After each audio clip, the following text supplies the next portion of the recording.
2 മാസം കൊണ്ട് 20 കിലോ കുറച്ച ഡോക്ടറാണ്. 20 കിലോ നമ്മൾ ആദ്യം നമ്മുടെ BMI ഒക്കെ നോക്കി ഫിക്സ് ചെയ്തു. എന്നാൽ ഞാൻ ഉണ്ടായിരുന്നത് എങ്ങനെയാന്ന് വെച്ചാൽ ഒരു 75 ആ ഒരു റേഞ്ചിൽ തന്നെ ഉണ്ടായിരുന്നു. തടി കുറയ്ക്കാൻ നമ്മൾ ഏറ്റവും ഹെൽപ്പ് ചെയ്യുന്ന ഭക്ഷണം എന്താ? തടി കൂടാനായിട്ട് നമ്മൾ സജസ്റ്റ് ചെയ്യുന്ന ഒന്നാണ് ഈ നേന്ത്രപ്പഴം എന്ന് പറയുന്നത്. പഴങ്ങൾ എടുക്കാം, നമുക്ക് തെറ്റ് പറ്റുന്നത് ഇതാണ്. അത് റെഗുലറായിട്ട് എടുത്തു കഴിഞ്ഞാൽ ബ്ലോട്ടിങ്ങിന്റെ പ്രശ്നം വരും. തടി കൂടാനും അത് ഒരു മെയിൻ ആളാണ്. പാല് നല്ലതല്ല.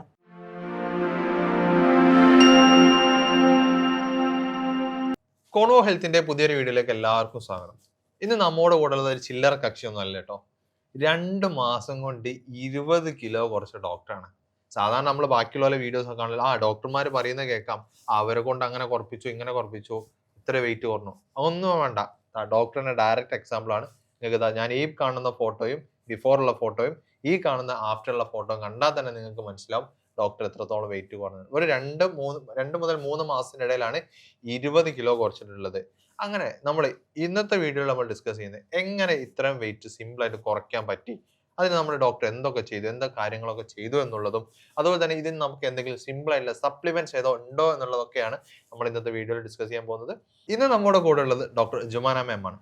ഡോക്ടറോട് തന്നെ നമുക്ക് നേരിട്ട് ചെയ്യാം. ഡോക്ടറെ, ഡോക്ടർ ഇപ്പോൾ പറഞ്ഞത് 20 കിലോ ആണ് ഡോക്ടർ കുറച്ചിട്ടുണ്ടായിരുന്നത്. എല്ലാവർക്കും സംശയമാണ്, നമുക്ക് അത്രയും വെയിറ്റ് കുറയ്ക്കാൻ പറ്റുമോ, അത് ഹെൽത്തി ആണോ എന്നൊക്കെ ചോദിക്കാറുണ്ട്. ഡോക്ടർ എങ്ങനെ എത്ര സിമ്പിൾ ആയിട്ട് കുറച്ച്? 20 കിലോ നമ്മൾ ആദ്യം നമ്മുടെ BMI ഒക്കെ നോക്കി ഫിക്സ് ചെയ്തു. എന്നിട്ട് ഏകദേശം എൻ്റെ ഒരു ഹൈറ്റ് എന്ന് പറയുന്നത് 152 സെൻറ്റിമീറ്ററാണ്. അപ്പോൾ ഈ ഒരു ഹൈറ്റിൽ മാക്സിമം പോയി കഴിഞ്ഞാൽ 52-55 അത്രേ പറ്റുള്ളൂ വെയിറ്റ്.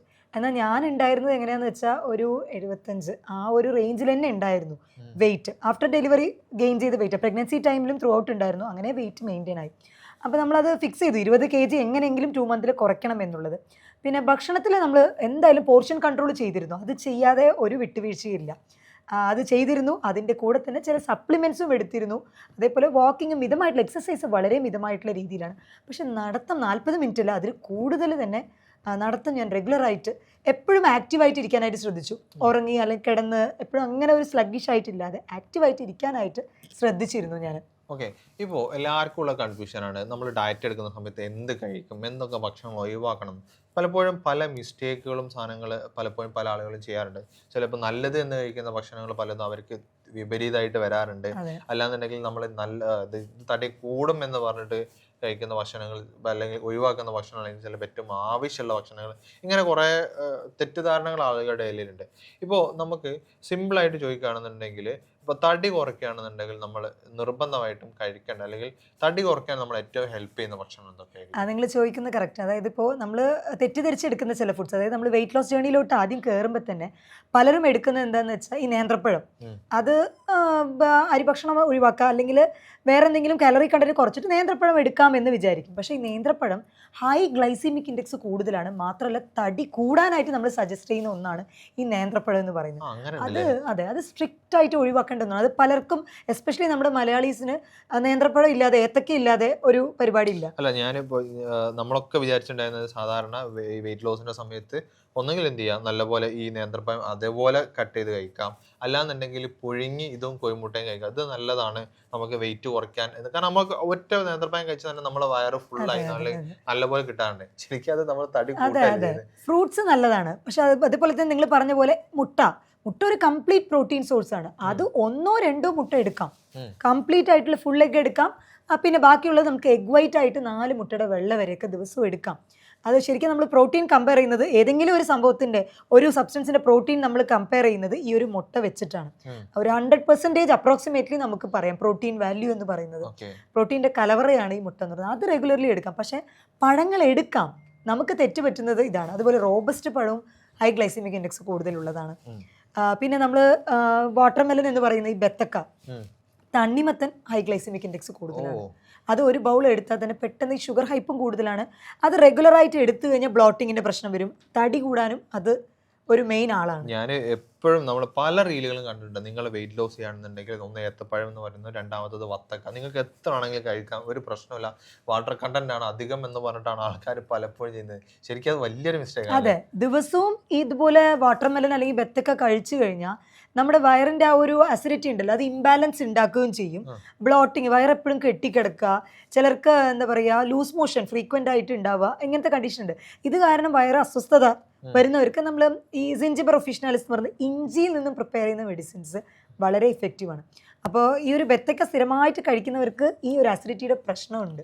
അപ്പോൾ അത് ദിവസം കഴിക്കാൻ പറ്റുന്ന ഒരു ഫ്രൂട്ടല്ല, മാത്രമല്ല അത് വെയിറ്റ് ലോസിന് സജസ്റ്റ് ചെയ്യുന്ന ഒരു ഫ്രൂട്ടേ അല്ല.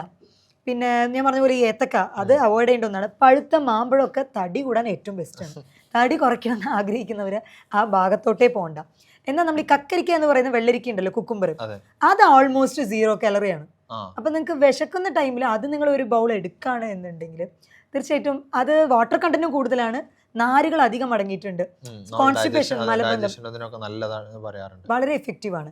അത് നല്ലതാണ്. അപ്പോൾ ഫ്രൂട്ട്സ് എടുക്കുമ്പോൾ അതുപോലെ ബെറി ഫ്രൂട്ടുകൾ, അപ്പോൾ ഫ്രൂട്ട്സിൽ തന്നെ ചില ഫ്രൂട്ട്സുകൾ ഹൈ കാലറി ഉള്ളതാണ്.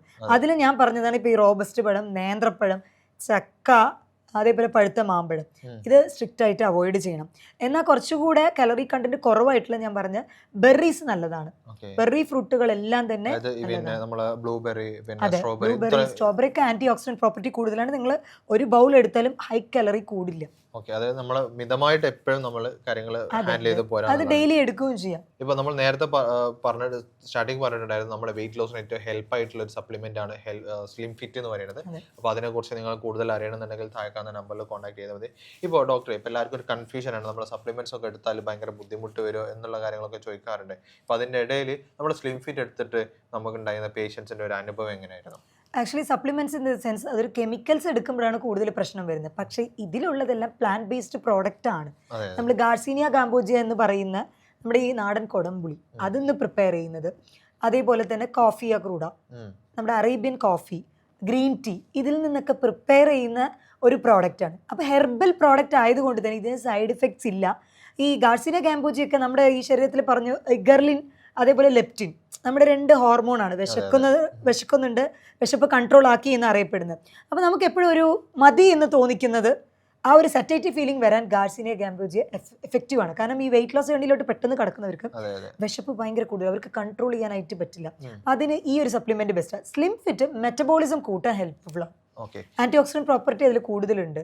അപ്പോൾ പെട്ടെന്ന് തന്നെ വെയിറ്റ് ലോസ് ആവണം എന്ന് ആഗ്രഹിക്കുന്നവർ ഈ സപ്ലിമെന്റ് നല്ല റിസൾട്ട് തന്നിട്ടുണ്ട് പേഷ്യൻസിന്. ഓക്കെ, അപ്പോൾ അതിനെക്കുറിച്ച് നിങ്ങൾ കൂടുതൽ അറിയണമെന്നുണ്ടെങ്കിൽ താഴെ കാണുന്ന നമ്പറിൽ കോൺടാക്ട് ചെയ്താൽ മതി. ഇപ്പോൾ ഞാൻ നേരത്തെ ചോദിച്ചു, നമ്മൾ നേരത്തെ ഡിസ്കസ് ചെയ്തൊരു വിഷയത്തിലാണ്, ആളുകൾ പലതും തെറ്റിദ്ധരിക്കപ്പെട്ടിട്ടുണ്ട്. കാരണം ഞാൻ മനസ്സിലാക്കിയെടുത്തോളം ഈ ഇറച്ചി, മീൻ ഇതൊന്നും വെയിറ്റ് ലോസിന് കഴിക്കാൻ പാടില്ല. ഇറച്ചി കഴിക്കരുത്. ഇറച്ചി ആയിക്കോട്ടെ, ബീഫ് ആയിക്കോട്ടെ, മട്ടൺ ആയിക്കോട്ടെ, ഫിഷ് ആയിക്കോട്ടെ, ഇതൊന്നും കഴിക്കരുത്, ഇതൊക്കെ തടി കൂട്ടുന്നതാണ്, നിങ്ങൾ വേണേൽ ചോറ് കഴിച്ചോളി, ചപ്പാത്തി കഴിച്ചോളി. ഇതൊരു സ്ഥിരമായിട്ട് പറയുന്ന കാര്യമാണ്. ഇത് ശരിക്ക് തെറ്റാണെന്നാണ് ഞാൻ ഇപ്പോഴത്തെ സാഹചര്യത്തിൽ മനസ്സിലാക്കുന്നത്. അങ്ങനെ തന്നെയാണോ? അത് തെറ്റ് തന്നെയാണ്. അതും ഡയറ്റിലോട്ട് കിടക്കുന്നവർ അല്ലെങ്കിൽ ഷുഗർ പേഷ്യൻസ് ആണെങ്കിലും ആദ്യം ഒഴിവാക്കുന്നത് വെച്ചാൽ ചോറ് ഒഴിവാക്കി ഞങ്ങൾ ചപ്പാത്തി കഴിച്ചു എന്ന് പറയും. രണ്ടും കാർബ്സ് തന്നെയാണ്, അന്നജം തന്നെയാണ്. പ്രോട്ടീൻ അധികം അടങ്ങിയിട്ടുള്ള ഭക്ഷണങ്ങൾ കഴിക്കണം. അത് റെഡ് മീറ്റ് ആണെങ്കിലും എടുക്കാം. ചിക്കനാണ് ഏറ്റവും കൂടുതൽ പ്രിഫർ ചെയ്യുന്നത്. നമ്മൾ വെയിറ്റ് ലോസ് ജേണിയിലോട്ട് പോകുമ്പോൾ ചിക്കൻ്റെ തന്നെ ഇപ്പോൾ തൈ പോർഷൻ, തൊടഭാഗത്ത് സ്കിന്നോട് കൂടി ഉള്ളതാണെന്നുണ്ടെങ്കിൽ അതിൻ്റെ കാലറി കുറച്ചുകൂടി കൂടുതലാണ്. ചെസ്റ്റ് പോർഷൻ ആണെന്നുണ്ടെങ്കിൽ അതിൻ്റെ കാലറി കുറവാണ്. അപ്പോൾ വെയിറ്റ് ലോസ് ജേണിയിലോട്ട് ആഗ്രഹിക്കുന്നവർ കൂടുതലായിട്ടും ഈ വൈറ്റ് പ്രോട്ടീൻ, അത് ലീൻ പ്രോട്ടീൻ ആണിത്. അപ്പോൾ ഫാറ്റ് പെട്ടെന്ന് കൂടുന്നുണ്ടാവില്ല. പ്രോട്ടീൻ സോഴ്സ് എടുക്കണം, അല്ലാതെ ഇറച്ചിയും മീനും അവോയ്ഡ് ചെയ്തിട്ടല്ല വെയിറ്റ് ലോസ് ചെയ്യേണ്ടത്. കാർബ്സ്, അന്നജമാണ് കുറയ്ക്കേണ്ടത്. എങ്ങനെ പോയാലും 3 നേരം അന്നജം വരും. രാവിലെ ഇഡ്ഡലി, ദോശ, പുട്ട്, രാത്രി സെയിം ചോറ് റിപ്പീറ്റ്. കുറെ പേഷ്യൻസ് ഡീൽ ചെയ്യുന്നവർ അവരുടെ ഒരു ഡയറ്റ് ചോദിച്ച് മനസ്സിലാക്കിയതിന്റെ അടിസ്ഥാനത്തിൽ പറയാം. ഇങ്ങനെ തന്നെയാണ് 3 നേരം നോക്കുമ്പോഴും അരിഭക്ഷണമാണ് പ്രധാനമായിട്ട്. രൂപം വെള്ളപ്പം, അതിന് വെള്ളപ്പം അല്ലെങ്കിൽ ഇഡ്ഡലി ദോശയും അതേ അരിഭക്ഷണം തന്നെയാണ്. രാത്രി ചപ്പാത്തി കാർബ്സ് തന്നെയാണ്. അപ്പൊ അത് മാറ്റിയിട്ട് കുറച്ചുകൂടെ ഫ്രൂട്ട്സും ഇലക്കറികളും അതൊക്കെ ഇൻക്ലൂഡ് ചെയ്യുകയാണെന്നുണ്ടെങ്കിൽ, അതുപോലെ പ്രോട്ടീൻ വളരെ ഇമ്പോർട്ടൻറ്റ്. മുട്ട മാത്രമല്ല, മീന്, മത്സ്യങ്ങൾ ഞാൻ റെഗുലറായിട്ട് എൻ്റെ പേഷ്യൻസിനെ സജസ്റ്റ് ചെയ്യുന്ന ഒന്നാണ്. അതും ചെറു മത്സ്യങ്ങൾ omega-3 ഫാറ്റി ആസിഡ് അധികം അടങ്ങിയിട്ടുള്ളത് കൊണ്ട് അത് കൊഴുപ്പിനെ അലിയിച്ച് കളയാൻ സഹായിക്കുന്ന ഒന്നാണ്. അത് കറി വെച്ച് കഴിക്കണം. അതുപോലെ ചിക്കൻ എടുക്കുമ്പോഴും നന്നായി ഡീപ്പ് ഫ്രൈ ചെയ്ത് അങ്ങനെ എടുക്കരുത്. ചിക്കൻ ആണെങ്കിൽ എയർ ഫ്രയർ ഉപയോഗിച്ച് നമുക്ക് ഫ്രൈ ചെയ്യാം, അല്ലെങ്കിൽ ആവിയിൽ വേവിച്ചത്, സ്റ്റീംഡ് ആയിട്ടുള്ളത്, അതാണ് കുറച്ചുകൂടി റിസൾട്ട് തരുന്നത്. കാരണം 1 ടീസ്പൂൺ നമ്മൾ ഓയിൽ എടുത്തു കഴിഞ്ഞാൽ അതിൽ 50-55 കിലോ കാലറിയാണ് അതിൽ അടങ്ങിയിരിക്കുന്നത്. അപ്പോൾ ഓയിൽ ഉപയോഗിക്കുമ്പോൾ അതാണ് നമ്മൾ പരമാവധി ശ്രദ്ധിക്കേണ്ടത്. അന്നജം, ഓയിൽ, ഇതിൻ്റെ ഇൻടേക്കുകളാണ് ശ്രദ്ധിക്കേണ്ടത്. കാരണം ഹൈ കലോറിയാണ്, പെട്ടെന്ന് തന്നെ ഹൈപ്പാവും നമുക്ക്. ഓക്കെ, അതായത് ഇപ്പോൾ ഇത്രയും കാലം നമ്മൾ വിചാരിക്കുന്ന പലതും തെറ്റിദ്ധാരണയാണെപ്പോഴാണ് മനസ്സിലാകുന്നത്. കാരണം എല്ലാവരും ഇത് പിന്നെ ആളുകൾക്ക് അറിയില്ല, പ്രത്യേകിച്ച് പ്രായമുള്ള ആളുകൾ എല്ലാവരും ചെയ്യുന്നതാണ് ഇറച്ചി, മീൻ അത്തരം കാര്യങ്ങൾ കംപ്ലീറ്റ് ആയിട്ട് ഒഴിവാക്കും. എന്നിട്ട് അവർ ചെയ്യുന്നത് ഈ പറഞ്ഞ പോലെ ചോറ് ഒഴിവാക്കി ചപ്പാത്തി കഴിക്കും. ഇത് ഒഴിവാക്കുമ്പോൾ ഒരു പ്രശ്നമുണ്ട്. ഈ ഇറച്ചി മീൻ ഒഴിവാക്കുമ്പോൾ നമ്മുടെ വൈറ്റമിൻ B12 ഉണ്ട്, സയനോകോബാലമിൻ. ഈ വൈറ്റമിൻ നമ്മുടെ ദേഹത്ത് കിട്ടണമെന്നുണ്ടെങ്കിൽ ഈ നോൺ വെജ് ആയിട്ടുള്ള ഈ ഇറച്ചി മീനിൽ നിന്നാണ് കിട്ടുന്നത്. അപ്പോൾ ഇത് ഏജ് ആകും തോറും നമ്മൾ ഇതിന്റെ ഒരു ഇൻടേക്ക് കുറച്ച് കഴിഞ്ഞാൽ നമ്മുടെ നാഡി ഞരമ്പുകൾക്കൊക്കെ രക്തയോട്ടം അത് സാരമായി തന്നെ ബാധിക്കും. അത് ഇല്ലാത്തവർക്ക് വൈറ്റമിൻ ഡി സപ്ലിമെന്റ് എടുക്കേണ്ടി വരും. എന്തിനാ, നമുക്ക് ഭക്ഷണത്തിൽ തന്നെ കിട്ടുന്ന സ്ഥിതിക്ക് ആ സപ്ലിമെന്റ് ആയിട്ട് എടുക്കേണ്ട ആവശ്യമില്ല. ഇപ്പൊ ഡോക്ടറെ, നമ്മൾ അതിൽ ആളുകൾക്ക് ഒരു കൺഫ്യൂഷൻ വരുന്നൊരു കാര്യമാണ്. പിന്നെ എപ്പോഴും ഈ വെയിറ്റ് കുറയ്ക്കുന്നതിനെ സംബന്ധിച്ച് 6 കിലോ, ഇപ്പൊ ചില ആളുകളുടെ ബോഡി തന്നെ പെട്ടെന്ന് വെയിറ്റ് കുറയുന്ന ടൈപ്പ് ആയിരിക്കും. ചില ആളുകൾ, പ്രത്യേകിച്ച് ലേഡീസിന്റെ ആണ് ചിലപ്പം അത്ര കുറഞ്ഞോളന്നില്ല, പക്ഷെ ജെൻസിന്റെ പെട്ടെന്ന് കുറയുന്ന സിറ്റുവേഷൻ ആണ്. അപ്പൊ ആളുകൾ എപ്പോഴും ചോദിക്കുന്നതാണ്, അത് ഹെൽത്തി ആണോ, അത്ര കിലോ വെയിറ്റ് കുറയുന്നത് ഹെൽത്തി ആണോ എന്നുള്ളത്. ഇപ്പൊ ഡോക്ടർ 20 കിലോ കുറച്ചിട്ടുണ്ട്. ആ 20 കിലോ കുറച്ചത് കൊണ്ട് ഡോക്ടർക്ക് എന്തെങ്കിലും ഹെൽത്ത് ഇഷ്യൂസ് ഉണ്ടായിട്ടുണ്ടോ? ഇല്ല, ഞാനത് വളരെയധികം ശ്രദ്ധിച്ചാണ് ചെയ്തത്. പക്ഷെ എൻ്റെ പേഷ്യൻസ് സജസ്റ്റ് ചെയ്യുമ്പോൾ ഞാൻ അറ്റ് എ ടൈം ഒരു മാസത്തിൽ 10 kg അത് ഞാൻ സജസ്റ്റ് ചെയ്യില്ല. അതായത് ഒരു ആഴ്ചയിൽ 1-1.5 കിലോ വെച്ചിട്ട് ഒരു മാസത്തിൽ 6-7 കിലോ കുറയുന്നതാണ് കുറച്ചുകൂടി ഹെൽത്തി ആയിട്ടുള്ള വെയിറ്റ് ലോസ് എന്ന് പറയുന്നത്. ഞാൻ വെച്ചാൽ അതിന്റെ ഒപ്പം തന്നെ ഞാൻ പറഞ്ഞില്ലേ, അത്രയും കാര്യങ്ങൾ ശ്രദ്ധിച്ചിരുന്നു. നമ്മൾ ഭക്ഷണത്തിന്റെ ഇറ്റേക്ക് നമ്മൾ ഒരു ആസ് എ ഡോക്ടറും കൂടി ആയതുകൊണ്ട് നമ്മൾ എല്ലാ കാര്യങ്ങളും ശ്രദ്ധിച്ച് ഹൈപ്പോഗ്ലൈസിമിക് കണ്ടീഷൻ ആവരുത്, ഒരു ഓവർ ടയേർഡ് ആവരുത്. അപ്പം വെള്ളത്തിന്റെ ഇൻടേക്ക് കൂട്ടി. കാരണം 1 കിലോയ്ക്ക് 30 ml വെച്ചിട്ടാണ് വെള്ളം എടുക്കേണ്ടത്. അപ്പോൾ നമ്മുടെ വെയിറ്റിനൊത്ത് തന്നെ നമ്മൾ വാട്ടർ ഇൻടേക്ക് കൂട്ടണം. അപ്പോൾ അത്രയും ലിറ്റർ വെള്ളം കൂട്ടി. പിന്നെ ഞാൻ പറഞ്ഞില്ലേ, നടത്തം ആക്ടിവിറ്റി കൂടുതലാക്കാൻ തുടങ്ങി. കഴിക്കുന്ന ഭക്ഷണം ദഹിക്കണമല്ലോ. നമ്മൾ സെഡൻഡറി ആയിട്ട് ഒരേ സ്ഥലത്തിൽ ഇരിക്കുമ്പോൾ തീർച്ചയായിട്ടും മെറ്റബോളിസം സ്ലോ ഡൗൺ ചെയ്യുക. അതേപോലെ നിങ്ങൾ പറഞ്ഞതുപോലെ ഇപ്പോൾ മെൻസിനെയും, അതായത് പുരുഷന്മാരെയും സ്ത്രീകളെയും കമ്പയർ ചെയ്ത് നോക്കുമ്പോൾ പുരുഷന്മാരിൽ കുറച്ചുകൂടി പെട്ടെന്ന് തന്നെ വെയിറ്റ് ലോസ് ആവുന്നുണ്ട്. മെറ്റബോളിക് റേറ്റ് അവരിൽ കൂടുതലാണ്. എന്നാൽ സ്ത്രീകളിൽ പലപ്പോഴും PCOD അല്ലെങ്കിൽ തൈറോയ്ഡ് ഇഷ്യൂ, ഹോർമോൺ ഇംബാലൻസും കൂടെ വരുന്നത് കൊണ്ടാണ് മെറ്റബോളിസം കുറച്ചുകൂടി സ്ലോ ഡൗൺ ആവുന്നത്.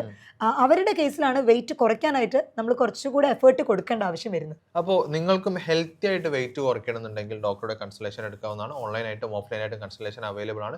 കൂടുതൽ ഡീറ്റെയിൽസ് അറിയണമെന്നുണ്ടെങ്കിൽ താഴെ കാണുന്ന നമ്പറിൽ കോൺടാക്ട് ചെയ്താൽ മതി. ഞാൻ വേറൊരു സംശയം ചോദിക്കുകയാണ്. ആളുകൾക്ക് എപ്പോഴും നേരത്തെ പറഞ്ഞ പോലെ വെയിറ്റ് കുറഞ്ഞതിൽ ഇഷ്യൂ ഉണ്ടാവോ എന്ന് പേടിയുള്ളൊരു കാര്യം ചോദിക്കുകയാണ്. ഇപ്പോൾ ഞാനൊരു 100-105 കിലോ ഉള്ള ഒരാളാണ്. ഞാനിപ്പോൾ ഡോക്ടർ ഡയറ്റ് പ്ലാൻ എടുത്തു. ഞാൻ സപ്ലിമെൻറ്റ്സും കാര്യങ്ങളൊക്കെ പ്രോപ്പറായിട്ട് ഡോക്ടർ പറഞ്ഞ പോലെ തന്നെ എടുത്തിട്ടുണ്ട്. ഞാൻ പട്ടിണി കിടന്നിട്ടില്ല. ഞാൻ ആദ്യം പറയുന്നത് പട്ടിണി കിടന്നിട്ടില്ല. ഞാൻ രാവിലെ പ്രോപ്പറായിട്ട് ഫുഡ് കഴിച്ചു, വർക്കൗട്ട്സ് രാവിലെ ചെയ്തു, ഉച്ചയ്ക്കും പിന്നെ എൻ്റെ സ്ലീപ്പ് കൺട്രോൾ ചെയ്തു, എല്ലാം ചെയ്തു. സംടൈംസ് നമ്മൾ ഡോക്ടർ പറഞ്ഞ പോലെ ചില സമയത്ത് നല്ല വെയിറ്റുള്ള സമയത്ത് മോർണിംഗ് ഈവനിങ് ആയിട്ട് ഭയങ്കര ഹെവി അല്ലാതെ 2 നേരം വർക്കൗട്ടൊക്കെ ചെയ്തിട്ടും ഞാനൊരു മാസം കൊണ്ട് 15 കിലോ ഒക്കെ കുറഞ്ഞിട്ടുണ്ടെങ്കിൽ അത് അൺഹെൽത്തി ആണോ? ഇല്ല, അത് ഹെൽത്തി തന്നെയാണ്. നിങ്ങൾ കറക്റ്റായിട്ടുള്ള ഡയറ്റ് പ്ലാന് നോക്കി ഫോളോ അപ്പ് ചെയ്ത് നിങ്ങളുടെ ആവശ്യത്തിനുള്ള കാലറീസ് ഇൻടേക്ക് ചെയ്തിട്ടാണ് നിങ്ങൾ വെയിറ്റ് കുറഞ്ഞിട്ടുള്ളത് എന്നുണ്ടെങ്കിൽ തീർച്ചയായിട്ടും അത് ഹെൽത്തി തന്നെയാണ്. കാരണം വർക്കൗട്ടും കൂടെ ചെയ്യുന്നത് കൊണ്ടാണ് അത്ര റാപ്പിഡായിട്ട് നിങ്ങൾക്ക് ആ വെയിറ്റ് ലോസ് കിട്ടുന്നത്. സാധാരണഗതിയിൽ ഡയറ്റ് മാത്രം ചെയ്യുമ്പോൾ നമുക്ക് മാക്സിമം പോയി കഴിഞ്ഞാൽ 5-7 കിലോ മാത്രമേ ഒരു മാസത്തിൽ കുറയുള്ളൂ. എന്നാൽ വർക്കൗട്ടും കൂടെ ചെയ്യുകയാണെന്നുണ്ടെങ്കിൽ അതിൻ്റെ ഇരട്ടി, ഡബിൾ ആയിട്ട് തന്നെ വെയിറ്റ് ലോസ് ചെയ്യാനുള്ള സാധ്യതകൾ കൂടുതലാണ്. അത് ഹെൽത്തി തന്നെയാണ്. ഓക്കെ, അതായത് മെയിൻ ആയിട്ടുള്ള പോയിന്റ്, നിങ്ങൾ പട്ടിണി കിടന്ന് ഡയറ്റ് ചെയ്യരുത്. പട്ടിണി കിടന്ന് വെയിറ്റ് കുറയ്ക്കാനുള്ള ഒരു പ്രശ്നം എന്താ വെച്ചാൽ എപ്പോഴാണോ ഡയറ്റ് സ്റ്റോപ്പ് ചെയ്യുന്നത് ആ വെയിറ്റ് പെട്ടെന്ന് തിരിച്ചു കയറാൻ. അല്ല, പട്ടിണി കിടന്നിട്ട് ചിലർക്ക് അപ്പോഴും തടി കുറയാത്തവരുണ്ട്. കാരണം മെറ്റബോളിസം ഒന്നുകൂടി സ്ലോ ഡൗൺ ആവുകയുള്ളൂ. അപ്പം ഭക്ഷണം കഴിക്കണം, 3 നേരം ഭക്ഷണം കഴിക്കണം. പോർഷൻ കൺട്രോൾ ആണ് ചെയ്യേണ്ടത്. അത് പലരും ചെയ്യുന്നില്ല. അതെ, തീർച്ചയായിട്ടും.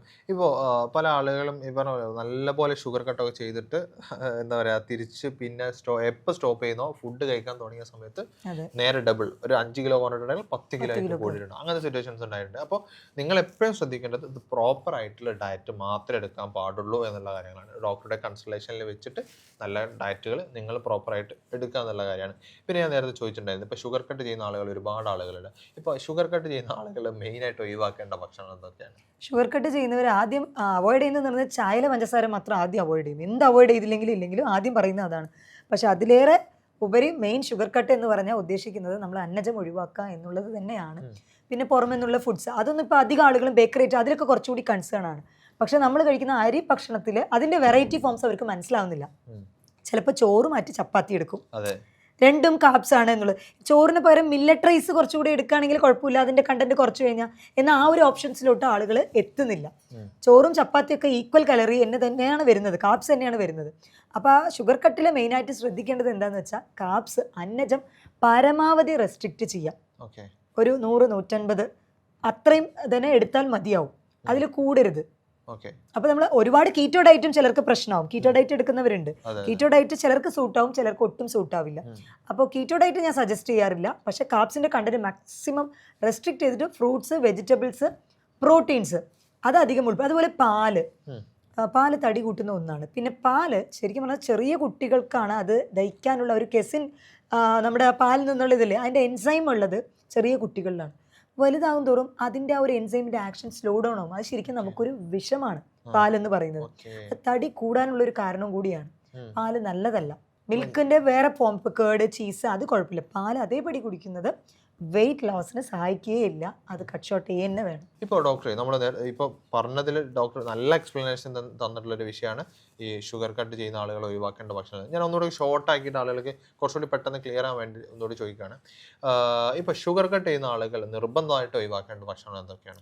ഷുഗർ കട്ട് ചെയ്യേണ്ട ആളുകൾ നിർബന്ധമായിട്ട് ഒഴിവാക്കേണ്ടത് നമ്മൾ പഴങ്ങളിൽ ഏത്തപ്പഴം, അതേപോലെ മാമ്പഴം, തണ്ണിമത്തൻ, ഇത് എന്തായാലും സ്ട്രിക്റ്റ് ആയിട്ട് ഒഴിവാക്കണം. അതേപോലെ പാല് കുടിക്കുന്ന ശീലമുണ്ട് എന്നുണ്ടെങ്കിൽ, അല്ലെങ്കിൽ പാൽ ചായ എടുക്കുന്ന ശീലമുണ്ട് എന്നുണ്ടെങ്കിൽ അത് പരമാവധി റെസ്ട്രിക്റ്റ് ചെയ്യണം. ആ ഒരു കോമ്പിനേഷനും ഭയങ്കര നെഗറ്റീവ് ഇമ്പാക്റ്റാണ് തരിക വെയിറ്റ് ലോസ് ജേണിയിലുള്ളവർക്ക്. പാൽ ചായ എന്നുള്ളൊരു കോമ്പിനേഷൻ, കട്ടൻ ചായ അല്ലെങ്കിൽ ഗ്രീൻ ടീ പിന്നെയും കുഴപ്പമില്ല. പക്ഷെ പാലും ഈ ഒരു ടീയുടെ കണ്ടന്റും രണ്ടും കൂടി ചേരുമ്പോൾ അത് ആസിഡ് റിഫ്ലക്സ് ആണ് കൂടുതലും വരാൻ സാധ്യത. അപ്പോൾ അധികം ഗ്യാസ് ബ്ലോട്ടിംഗ് ഉള്ളവർക്ക് ഈ ഒരു ടീ ഒരുപാട് എടുക്കുന്നതാണ് മെയിൻ പ്രശ്നമായിട്ട് വരുന്നത്. അപ്പോൾ പാൽ ഉൽപ്പന്നങ്ങൾ എടുക്കുക, എന്നാൽ പാൽ അതേപടി എടുക്കരുത്. ഏത്തപ്പഴം, അതേപോലെ തന്നെ നമ്മൾ തണ്ണിമത്തൻ എന്ന് പറയുന്ന ബത്തക്ക, പഴുത്ത മാമ്പഴം, ചക്ക, ഇതൊക്കെ ഹൈ കാലറി കണ്ടന്റ് ഉള്ളതാണ്. അപ്പോൾ വെയിറ്റ് ലോസ് ജേണി ആഗ്രഹിക്കുന്നവർ, അതിലോട്ട് കടക്കുന്നവർ ഇതിലോട്ട് പോവരുത്, ഇത് എടുക്കരുത്. ഈ ഫ്രൂട്ട്സ് നല്ലതാണ്, പക്ഷേ എന്ത് ഫ്രൂട്ട്സ് നമ്മൾ എടുക്കുന്നു എന്നതിലും കൂടെ ഉണ്ട്. അതേപോലെ റോബസ്റ്റ് പഴവും ഒരു മീഡിയം രീതിക്ക് തന്നെ കലോറി കണ്ടന്റ് കൂടുതൽ, എന്നാലും ഏത്തപ്പഴത്തിൻ്റെ അത്ര കലോറി കൂടുതലല്ല. ഓക്കെ, ഇപ്പോൾ നമ്മൾ ഡോക്ടർ ഡീറ്റെയിൽ ആയിട്ട് പറഞ്ഞു തന്നിട്ടുണ്ട്. പിന്നെ നിങ്ങൾക്ക് ഇതിൻ്റെ ഡയറ്റ് നിങ്ങൾക്ക് കൂടുതൽ എക്സ്പ്ലെയിൻ ചെയ്ത് വേണമെന്നുണ്ടെങ്കിൽ ഡോക്ടറുടെ കൺസൾട്ടേഷൻ എടുക്കാവുന്നതാണ്. നിങ്ങളെ കൺസൾട്ടേഷൻ എടുത്തതിന് ശേഷം നിങ്ങളുടെ കാര്യങ്ങൾ എങ്ങനെയാണെന്ന് നോക്കിയതിന് ശേഷം മാത്രം നിങ്ങൾക്ക് ഡയറ്റ് തരുന്നതാണ്. അതിന് കൂടുതൽ അറിയുന്നതിൻ്റെ താഴെ നമ്പറിൽ കോൺടാക്ട് ചെയ്താൽ മതി. അതുപോലെ തന്നെ ഞാൻ നേരത്തെ പറഞ്ഞ പോലെ നമ്മുടെ വെയിറ്റ് വർക്ക് ചെയ്യുന്ന ഏറ്റവും നല്ലൊരു സപ്ലിമെൻറ്റ് സ്ലിം ഫിറ്റ് എന്ന സപ്ലിമെൻറ്റ്, ഇതിനെക്കുറിച്ച് അറിയണമെന്നുണ്ടെങ്കിൽ താഴെ നമ്പറിൽ കോൺടാക്ട് ചെയ്താൽ മതി. ഇപ്പോൾ ഡോക്ടറെ ലാസ്റ്റ് ആയിട്ട് ഒരു ക്വസ്റ്റ്യനോട് ചോദിക്കുകയാണ്. ഇപ്പോൾ ഒരു ബേസിക് ആയിട്ട് നമ്മൾ ശ്രദ്ധിക്കേണ്ട രാവിലെ എന്ത് കഴിക്കണം എന്നുള്ള ഡയറ്റ് ഇവർക്ക് പറയാൻ പറ്റും. രാവിലെ, അതുപോലെ ഉച്ചയ്ക്ക്, രാത്രി, ഇതൊന്ന് ജസ്റ്റ് ഒന്ന് പറഞ്ഞു കൊടുക്കുകയാണെന്നുണ്ടെങ്കിൽ. കാരണം ആളുകൾക്ക് എപ്പോഴും കൺഫ്യൂഷൻ ഉണ്ടാക്കുന്ന ഒരു കാര്യം വെച്ചാൽ നമ്മൾ പറയും കാർബ്സ് കഴിക്കാൻ പാടില്ല. പിന്നെ ആളുകൾ ചോദിക്കും എന്ത് കഴിക്കും, നമ്മൾ ഒരു കഴിക്കരുത് എന്ന് പറയുന്ന സമയത്ത് നമ്മൾ അവിടെ എന്ത് കഴിക്കേണ്ടതോടെ നമ്മൾ പറഞ്ഞു കൊടുക്കണമല്ലോ. അപ്പൊ അങ്ങനെയാണെന്നുണ്ടെങ്കിൽ നമുക്ക് എന്ത് കഴിക്കാൻ പറ്റും? രാവിലെ പ്രോട്ടീൻ അധികം നിറഞ്ഞ ഭക്ഷണം വേണം കഴിക്കാനായിട്ട്. ഇപ്പോൾ മുട്ട എടുക്കാം, അല്ലെങ്കിൽ ചിക്കനോ നോൺ വെജ് എന്ത് എടുക്കുകയാണെങ്കിലും അത് രാവിലെ എടുക്കാനായിട്ട് ശ്രദ്ധിക്കുക. പ്രോട്ടീൻ റിച്ച് ആയിരിക്കും. ഇനി കാർബ്സിന്റെ ഒരു സബ്സ്റ്റിറ്റ്യൂട്ട് ആയിട്ട് നമുക്ക് അതിന്റെ ഒരു പോർഷൻ കുറച്ച് മില്ലറ്റ് റൈസ് എടുക്കാം. ചെറുധാന്യങ്ങൾ ഉണ്ടല്ലോ, ഇപ്പോൾ റാഗി, അതേപോലെ കമ്പ്, വറക്, ഇതൊക്കെ തന്നെ വളരെ എഫക്റ്റീവ് ആണ്. അതുപോലെ സംബ, ഇങ്ങനത്തെ റൈസ് ഒക്കെ ഉണ്ട്. ഇത് എന്താ പറയുക, ആൻറ്റി ഓക്സിഡൻറ്റ് പ്രോപ്പർട്ടി കൂടുതലാണ്. അത് കാർബ്സ് തന്നെയാണ്, പക്ഷേ ഇതിൽ മിനറൽസും ആൻറ്റി ഓക്സിഡൻറ്റ് പ്രോപ്പർട്ടിയും കൂടുതലുള്ളതുകൊണ്ട് ഫാറ്റ് ബേൺ ചെയ്യാൻ സഹായകരമാവുന്ന ഒന്നാണ്. അത് എളുപ്പം നമ്മുടെ ഇപ്പോൾ ശരീരത്തിലെ ഗ്ലൂക്കോസ്, എക്സസീവ് ആയിട്ടുള്ള ഗ്ലൂക്കോസ് ആണ് ശരീരത്തിലെ ലിവറിലെ ഫാറ്റ് ആയിട്ട് ഡെപ്പോസിറ്റ് ചെയ്യുന്നത്. എന്നാൽ അത് ഈ മില്ലറ്റ്സ് തടയും. അപ്പോൾ അതിനൊരു സബ്സ്റ്റിറ്റ്യൂട്ട് ആയിട്ട് നമുക്ക് ഈ മില്ലറ്റ്സ് എടുക്കാം. മില്ലറ്റ്സ് ദോശ എടുക്കാം, മില്ലറ്റ് റൈസ് എടുക്കാം. നമുക്ക് അത് രാവിലെ അങ്ങനെ സബ്സ്റ്റിറ്റ്യൂട്ട് ചെയ്യാം. ഉച്ച സമയത്ത് നമ്മൾ എടുക്കുന്ന ടൈമിൽ കൂടുതലായിട്ടും ഇപ്പോൾ ഞാൻ എൻ്റെ പേഷ്യൻസിന് സജസ്റ്റ് ചെയ്യുന്ന ഒരു നേരം നിങ്ങൾക്ക് റൈസ് അലോഡ് ആയിട്ട് തന്നെ പറയും. കാരണം നമുക്ക് നമ്മുടെ സ്റ്റേപ്പിൾ ഫുഡാണല്ലോ, നമ്മൾ എന്നും കഴിച്ച് ശീലിച്ചതാണ്. അപ്പോൾ അരി ഒരു നേരം എടുക്കാം, അതും ഒരു ചെറിയ കപ്പ് 250 ഗ്രാം അങ്ങനെ എടുക്കാം. അതൊരു നമ്മൾ ഹാഫ് പോർഷൻ, ഒരു പ്ലേറ്റ് നമ്മൾ 4ആയിട്ട് വിഭജിക്കുകയാണെങ്കിൽ ഒരു 250 ഗ്രാം മാത്രം, 1/4 ഭാഗം മാത്രമാണ് റൈസ് എടുക്കേണ്ടത്. അതിൻ്റെ അടുത്ത് തന്നെ പ്രോട്ടീൻ അധികം. അതിപ്പോൾ നിങ്ങളിപ്പോൾ നോൺ വെജ് എടുക്കാൻ താല്പര്യം ഇല്ലാത്തവരാണെന്നുണ്ടെങ്കിൽ പയറുവർഗ്ഗങ്ങൾ കൂടുതലായിട്ട് എടുക്കാനായിട്ട് പറ്റും. ചെറുപയറൊക്കെ ഹൈലി പ്രോട്ടീൻ റിച്ച് ആണ്. സോയാബീനും ഭയങ്കര പ്രോട്ടീൻ റിച്ച് ആണ്. പാല്, മിൽക്ക് ഇൻടോളറൻസ് ഉള്ളവർക്കും ഈ ഒരു സോയാ മിൽക്കും വളരെ എഫക്റ്റീവ് ആണ്. ടൊഫു, സോയയിൽ നിന്ന് പ്രിപ്പയർ ചെയ്യുന്ന ടൊഫു, അപ്പോൾ അത് നിങ്ങൾക്ക് എടുക്കാം. അപ്പോൾ അത് മുഴുധാന്യങ്ങൾ എടുക്കാം, അതേപോലെ പയറുവർഗ്ഗങ്ങൾ എടുക്കാം. പിന്നെ ഭാഗം ഫുൾ എടുക്കേണ്ടത് ഫ്രൂട്ട്സ് ആൻഡ് വെജിറ്റബിൾസ് ആണ്. ഈ ഫ്രൂട്ട്സിൽ ഞാൻ പറഞ്ഞ പോലെ ഹൈ കലറി ഉള്ളത് തൊട്ടുപോരുത്. അതിന് പകരം നമുക്ക് കലറി കണ്ടന്റ് കുറവായിട്ടുള്ള ഈ ഒരു വെള്ളിരിക്ക അല്ലെങ്കിൽ കക്കരിക്ക എന്ന് പറയുന്ന കുക്കുംബർ എടുക്കാം. അതിൻ്റെ കൂടെ തന്നെ നമുക്ക് ബെറീസ്, ആൻറ്റി ഓക്സിഡൻറ്റ് പ്രോപ്പർട്ടി അധികം അടങ്ങിയിട്ടുള്ളത്, പിന്നെ ഇലക്കറികൾ, ലെറ്റ്യൂസ്, ചീര, പിന്നെ സ്വീറ്റ് കോൺസും എടുക്കാം. സ്വീറ്റ് കോൺസും അധികം അങ്ങനെ ഒരുപാട് കാലറി കൂടുന്നതല്ല. എങ്ങനെ ഫ്രൂട്ട്സും വെജിറ്റബിൾസ്, അതായത് വെജിറ്റബിൾസ് തന്നെ പകുതി വേവിച്ചത് എടുക്കാം, പകുതി വേവിക്കാത്തതായിട്ട് പച്ചയായിട്ടുള്ള രീതിക്കുള്ളതും ലെറ്റ്യൂസ് ഒക്കെ അങ്ങനെ എടുക്കാവുന്നതാണ്. Okay. അപ്പോൾ ഇത് ഹാഫ് പോർഷൻ എടുക്കുമ്പോഴത്തേന് ശരിക്കും നമ്മുടെ വയറ് ഫിൽഡ് ആവും. എന്നിട്ട് ഭക്ഷണം കഴിച്ച ഉടനെ വെള്ളം കുടിക്കരുത്. ഒരു ഹാഫ് ആൻ അവർ കഴിഞ്ഞിട്ട് വേണം, എന്നാലേ നിങ്ങളുടെ ഡൈജഷൻ റാപ്പിഡ് ആവുള്ളൂ. അത് അല്ല നിങ്ങൾ ഭക്ഷണത്തിന് കൂടെ, അതായത് വെള്ളം അതേപടി കുടിക്കരുതെന്നേ ഉള്ളൂ. സൂപ്പായിട്ടോ അങ്ങനെ നിങ്ങൾ കുടിക്കുന്നത് ഓക്കെ. പക്ഷെ ഭക്ഷണം കഴിച്ച ഉടനെ ഒരു ശീലമുണ്ട് നമുക്ക് എല്ലാവർക്കും. ഭക്ഷണം കഴിച്ചു കഴിഞ്ഞു നമ്മളൊരു 1/2 ബോട്ടിൽ വെള്ളം അങ്ങനെ കുടിക്കും. അപ്പോൾ നമ്മുടെ ഡൈജഷന് ഹെൽപ്പ് ചെയ്യുന്ന ഒരു ആസിഡ് കണ്ടന്റ് നമ്മുടെ വയറിൽ ഉണ്ട്. അപ്പോൾ അത് എന്താവെന്ന് വെച്ചാൽ നള്ളിഫൈ ആകും. അത് ആൽക്കലൈൻ പ്രോപ്പർട്ടി ആയിട്ട് മാറും. ദഹനം സ്ലോ ഡൗൺ ആകാൻ തുടങ്ങും, മന്ദിപ്പാവാൻ തുടങ്ങും. അത് വെയിറ്റ് ഗെയിൻ ആവാനാണ് സാധ്യത കൂടുതൽ. ഭക്ഷണം കഴിച്ച 1/2 മണിക്കൂറിന് ശേഷം വെള്ളം കുടിക്കാനായിട്ട് ശ്രദ്ധിക്കാം. ഭക്ഷണം കഴിക്കുന്നതിന് മുന്നേ വേണമെങ്കിൽ വെള്ളം കുടിച്ചോട്ടെ, അങ്ങനെ കുടിച്ചാലും കുഴപ്പമില്ല. കാരണം വയറ് ഫില്ലായിട്ട് തോന്നുന്നു നമുക്ക്, അതും നല്ലതാണ്. ഓക്കെ, ഇപ്പോൾ ഡോക്ടർ വളരെ എക്സ്പ്ലെയിൻ ചെയ്തിട്ടാണ് നമുക്കിപ്പോൾ ഒരു ഡയറ്റ് എങ്ങനെ പ്രോപ്പറായിട്ട് എടുക്കണമെന്ന് പറഞ്ഞു തന്നിട്ടുള്ളത്. അപ്പോൾ നിങ്ങൾക്ക് ഇതിൽ ഒരുപാട് കൺഫ്യൂഷൻസോ കാര്യങ്ങളോ ഉണ്ടെങ്കിൽ ഡോക്ടറുടെ കൺസൾട്ടേഷൻ ഡയറക്റ്റ് എടുക്കാവുന്നതാണ്. ഓൺലൈനായിട്ടും ഓഫ്ലൈനായിട്ടും കൺസൾട്ടേഷൻ അവൈലബിൾ ആണ്. നിങ്ങൾ ഡോക്ടറുടെ സ്ഥലത്തേക്ക് വരാനാവാത്തതോ വിദേശത്തുള്ള ആളുകളാണെന്നുണ്ടെങ്കിലൊക്കെ നിങ്ങൾക്ക് എടുക്കാൻ പറ്റും. ഈ ഡയറ്റിൻ്റെ ഒരു പ്രത്യേകത എന്ന് വെച്ചാൽ നിങ്ങൾക്ക് നിങ്ങളുടെ വെയിറ്റ് മാത്രമല്ല, നിങ്ങളുടെ ഷുഗർ കുറയും, ഫാറ്റി ലിവർ കുറയും, കൊളസ്ട്രോൾ കുറയും, PCOD ഉള്ള ആളുകളാണെങ്കിൽ അത് കുറയും, തൈറോയിഡിൻ്റെ പ്രശ്നമുണ്ടെങ്കിൽ അത് കുറയും. പിന്നെ അതുപോലെ എല്ലാ ഓവറോൾ ഹെൽത്തിന് ഭയങ്കര ബെനിഫിറ്റ് ആണ് നമ്മൾ ഈ പറഞ്ഞ ഡയറ്റ് എന്ന് പറയുന്നത്. അപ്പോൾ നിങ്ങൾ കൂടുതൽ അറിയാമെന്നുണ്ടെങ്കിൽ താഴെക്കാവുന്ന നമ്പർ കോൺടാക്ട് ചെയ്താൽ, നിങ്ങൾ ഷുഗർ പേഷ്യൻ്റ് ആയിക്കോട്ടെ, നിങ്ങൾ കൊളസ്ട്രോളുള്ള പേഷ്യൻ്റ് ആയിക്കോട്ടെ, നിങ്ങൾ തൈറോയിഡോ ഫാറ്റി ലിവറോ PCOD ഉള്ള PCOD എന്നിപ്പോൾ പറയാൻ പാടില്ല, PMOS ഇത്തരം പ്രശ്നങ്ങളിലെ ആരായാലും കുഴപ്പമില്ല, നിങ്ങൾക്ക് ഡയറ്റ് എടുത്താൽ നിങ്ങൾക്ക് നല്ല റിസൾട്ട് ഉണ്ടാവും. കൂടുതൽ അറിയാൻ താഴെക്കാണ് നമ്പറിൽ കോൺടാക്ട് ചെയ്താൽ മതി. ഇപ്പോൾ അതുപോലെ നേരത്തെ പറഞ്ഞിട്ടുണ്ടായിരുന്ന നമ്മളെ സപ്ലിമെൻറ്റ് സ്ലിം ഫിറ്റ്, അതായത് ഡോക്ടർക്ക് പേഷ്യൻറ്റിന് കൊടുത്തിട്ട് ഡോക്ടർക്ക് ഉണ്ടായ എക്സ്പീരിയൻസ് ആണ് ഡോക്ടർ ഇപ്പോൾ ഷെയർ ചെയ്തിട്ടുള്ളത്. അപ്പോൾ നിങ്ങളും ഡോക്ടറെ പോലെ വെയിറ്റ് കുറയ്ക്കണം എന്നുണ്ടെങ്കിൽ താഴെക്കാണുന്ന നമ്പറിൽ കോൺടാക്ട് ചെയ്യുക. കൂടുതൽ ഡീറ്റെയിൽ അറിയുന്നുണ്ടെങ്കിൽ താഴെക്കാണുന്ന നമ്പറിൽ കോൺടാക്ട് ചെയ്താൽ മതി. ഇതുപോലുള്ള മറ്റൊരു വീഡിയോ ആയിട്ട് നമുക്ക് വീണ്ടും കാണാം. Thank you.